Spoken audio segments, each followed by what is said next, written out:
All right, Shalom. I'm say all praises to Yahweh by Hashem Yahweh Shai, Ha-Rakah Kodash. Or Shalom to the apostles and the elders of the great millstone and rule well. And peace and blessings to the elect.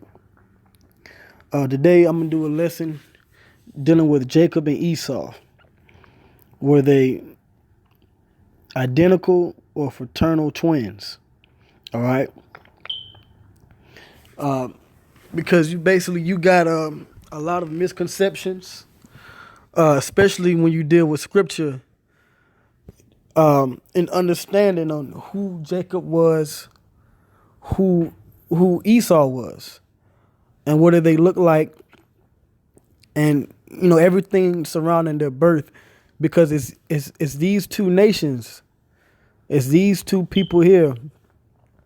All right, Jacob and Esau, that the whole universe is basically centered around their story.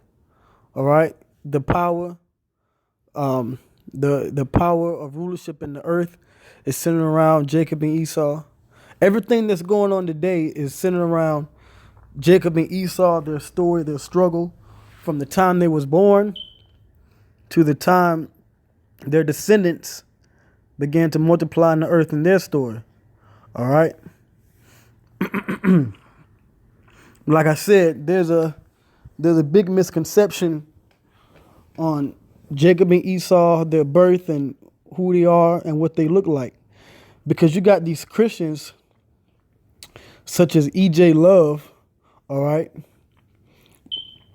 and Jesus the Word too. All right, you got these Christians that come down to these Israelite camps, and they they get on their megaphones and microphones and scream loud and talk about how we don't know the scriptures. We're breaking down scriptures wrong. We're taking things out of context. Who the world called Jesus Christ wasn't black. He wasn't white either. He looked more Middle Eastern. Just a whole slew of madness, man. So through the spirit and power of Yahweh Basmi Yahweh Shai, Ha-Rakah Kodash, I'm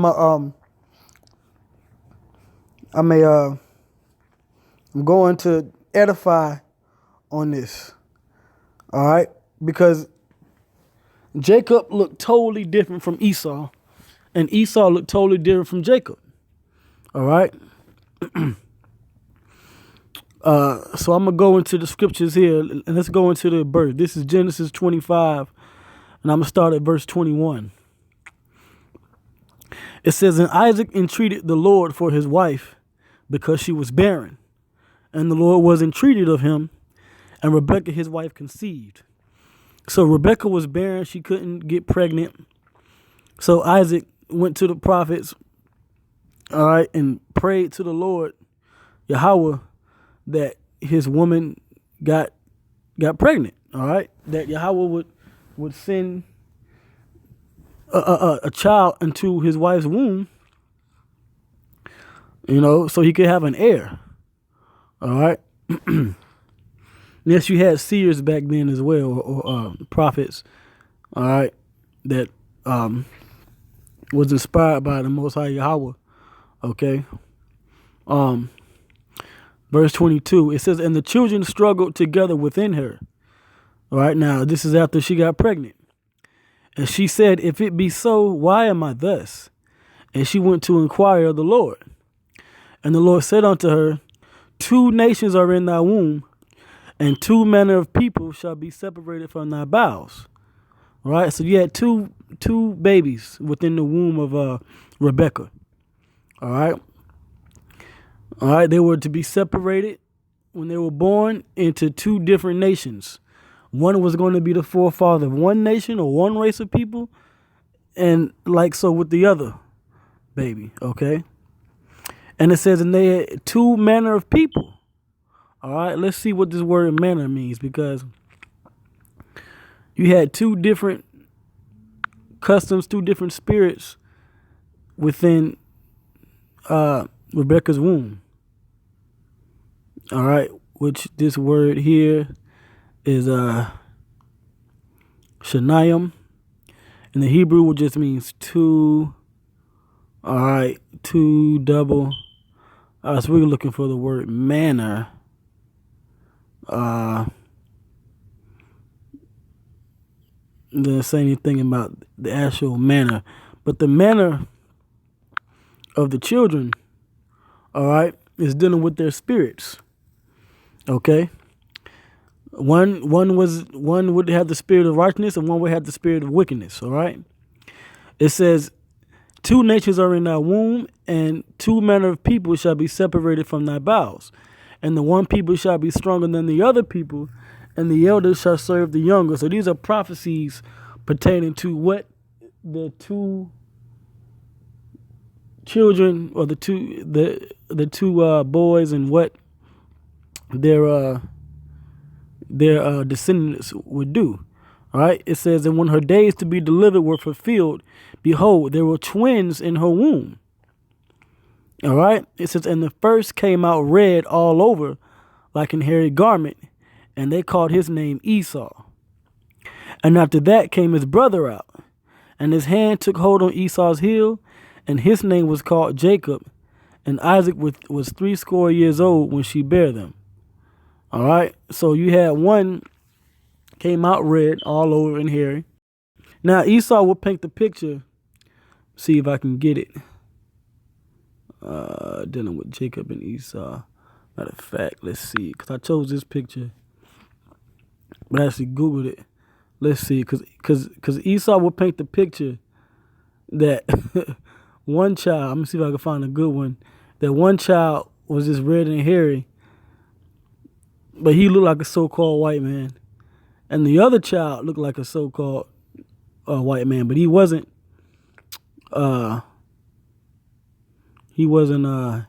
hairy.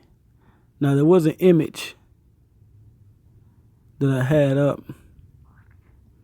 I don't want to miss it, but basically it shows you the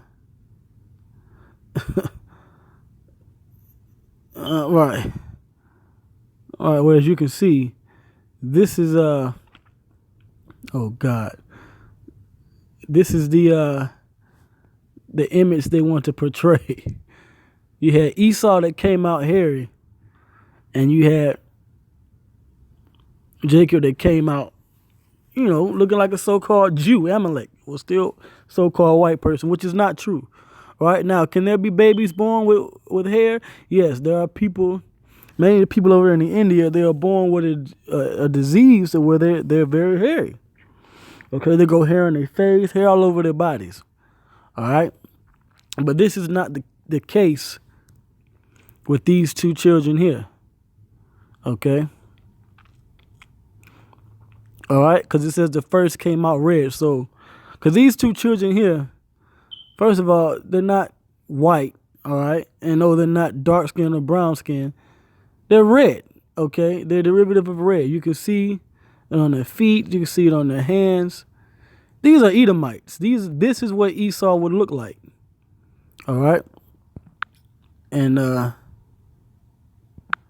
right, so that's the false image of Jacob and Esau, when actually the true image of Jacob and Esau being born, well, just like the first image I showed you. All right.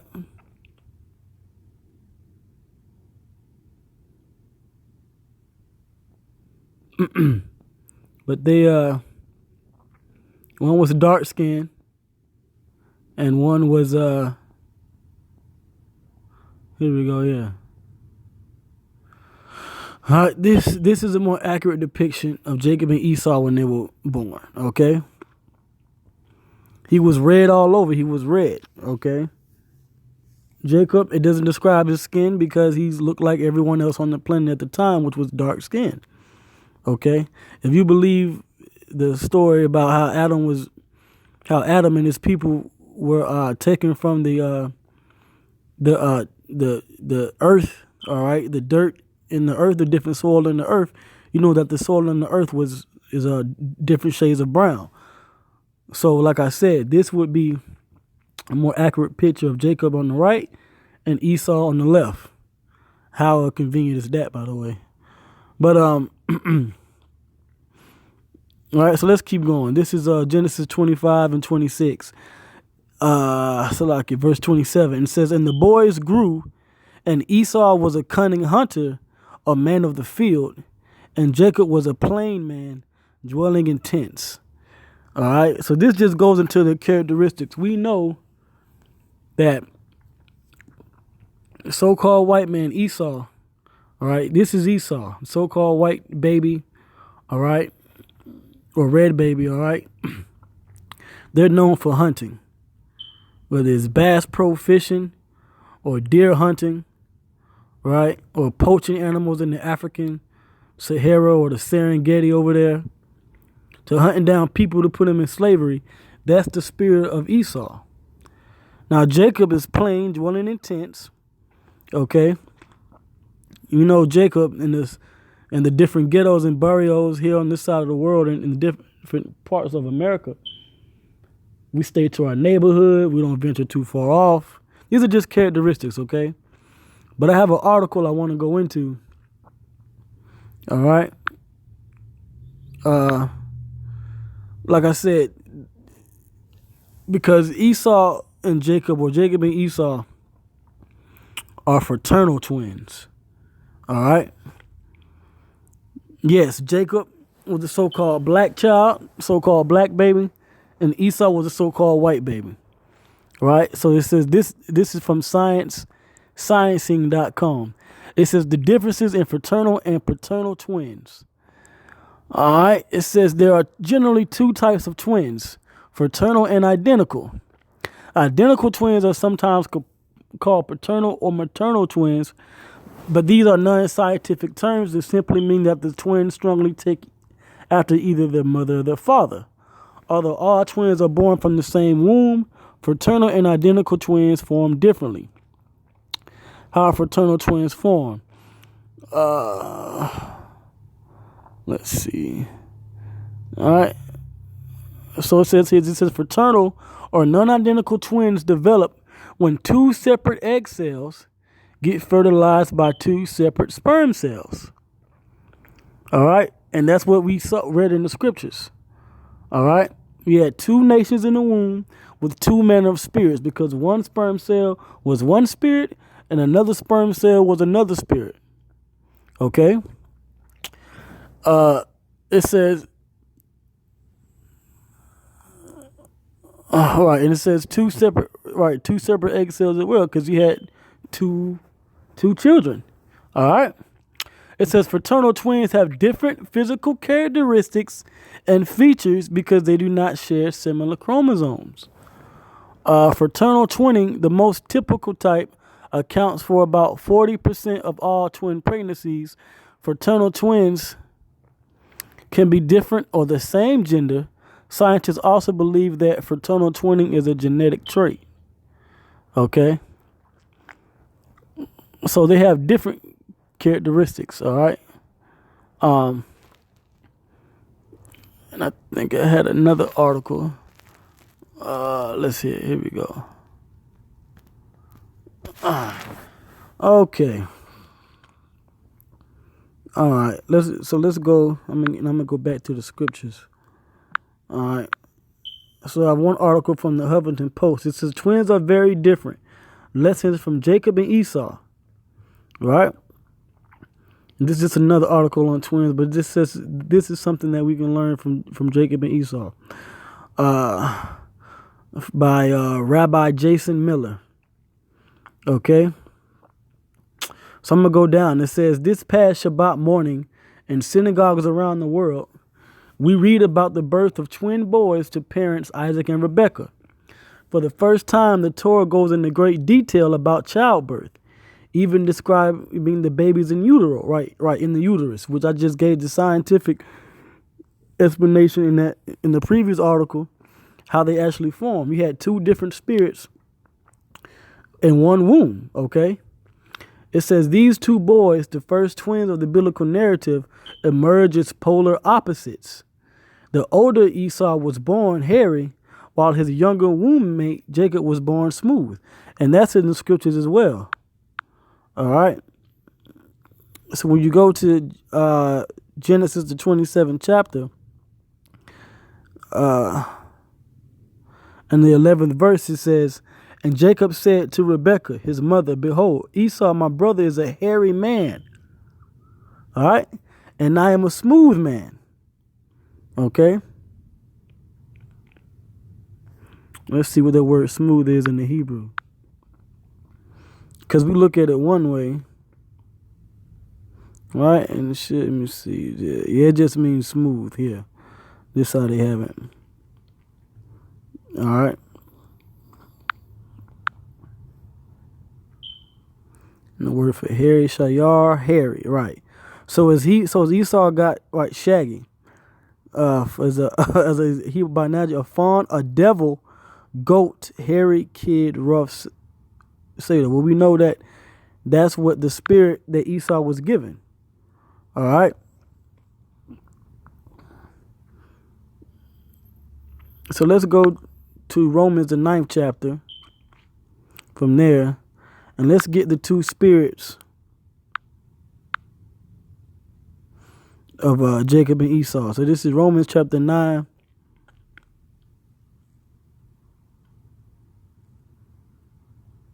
Verse 9. It says, for this is the word of promise. At this time will I come, and Sarah shall have a son.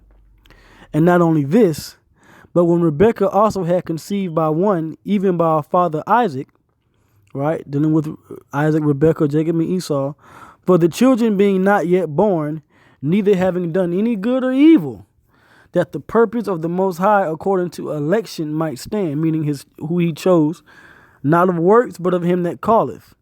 It was said unto her, the elder shall serve the younger. As it is written, Jacob have I loved, but Esau have I hated. All right. So where was this written? That the Most High loved Jacob and the Most High hated Esau. And why would he hate Esau and love Jacob? You have to go to Malachi, the 1st chapter. All right, Malachi 1 and 2, it says, I have loved you, saith the Lord. And if I read verse 1, it says, the burden of the word of the Lord to Israel by Malachi. I have loved you, saith the Lord, yet ye say, wherein hast thou loved us? Was not Esau Jacob's brother, saith the Lord? Yet I loved Jacob, and I hated Esau, and laid his mountains and his heritage waste for the dragons of the wilderness. Now remember, this is according to the election. So the Most High elected Esau or Edom, all right, to have his heritage wasted. And it says this, whereas Edom saith, we are impoverished, but we will return and build the desolate places. Thus saith the Lord of hosts, they shall build, but I will throw down. And they shall call them the border of wickedness, and the people against whom the Lord hath indignation forever. And your eyes shall see, and ye shall say, the Lord will be magnified from the border of Israel. So the reason why Jacob was loved and Esau was hated, because Esau would be wicked and Jacob would be righteous. Because the Lord would be magnified from those two boys who became men, who became two different nations.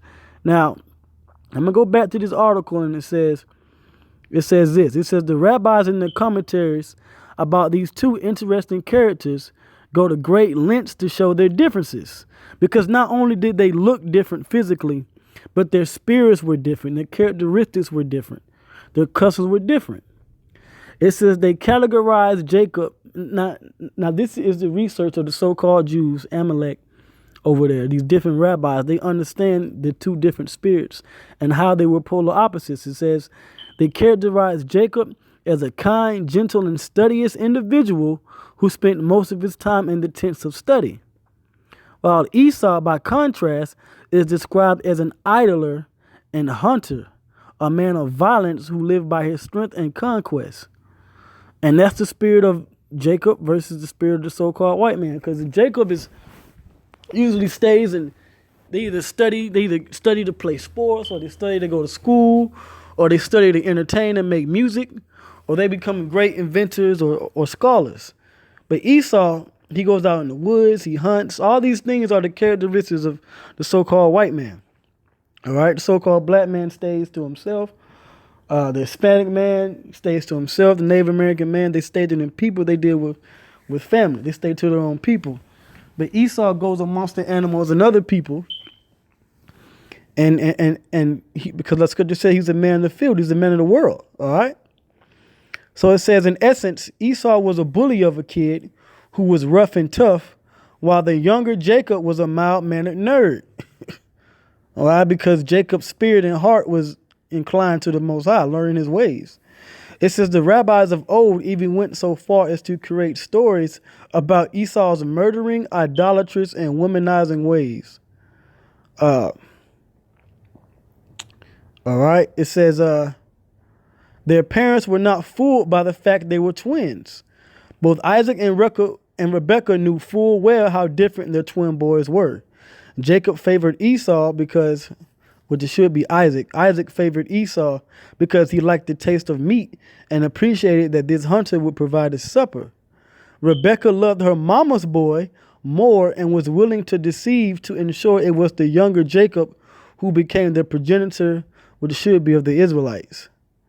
It says the homiletic treatment of these twin brothers has been extensive.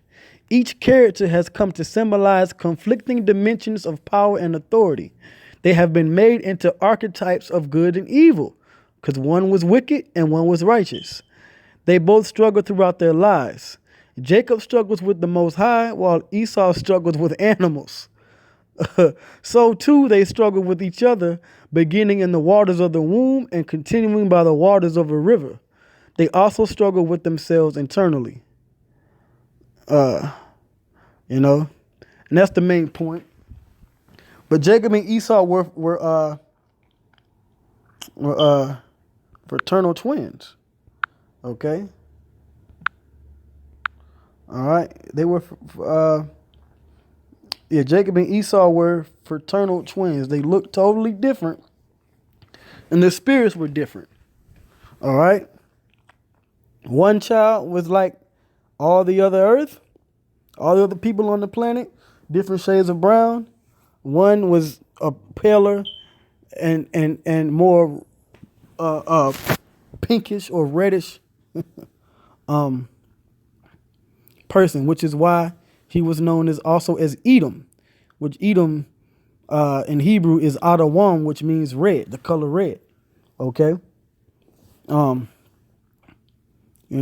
this is not a strange occurrence that only happened back then, because, all right, as you can see in here, I have so-called black and white twins, and you can see, all right, and I believe these two girls are the most recent news story that came out. I don't know their names, but I've seen them, over the internet. But as you can see, you have one, which is normal, okay, as you could say, dark skin, and you have one which is red, literally. Now these are what you would say maybe a more of a female version of Jacob and Esau, but nevertheless it shows you how Jacob and Esau are not, it's not just some fantastical story, okay? And the Most High is making it plain in the earth today, okay? All right, now you got these two boys here. You got this image here. You got one. All right. Now these are girls, but you can see now these are their parents. Okay. More likely Hispanics. All right, and you can still see, all right, Jacob and Esau. You have one dark skin and one so-called white. All right. Same thing down here. These two boys here. Okay. So the story of Jacob and Esau is not a story of where you just got one white, right, and then another one white and hairy. No, these are clearly, okay, right. I know a lot of people remember their stories. You can see these two boys here. Now this would be Jacob, right, and Esau, or And you see the parents would be Isaac and Rebekah, like I said. They look like the rest of the people on the earth, you know. And you have Jacob and Esau, okay, being born. All right, just as an example, okay. So this is what you get when you go back to Genesis, the 25th chapter, okay. All right, this is what you get. But with that, I hope brothers was edified. I hope the truth was shown here today. Give all praises, glory, and honor to Yahweh Bashmian Washai, Rakak Wadash. Double honors to the apostles and elders of GMS. Shalom to the elect.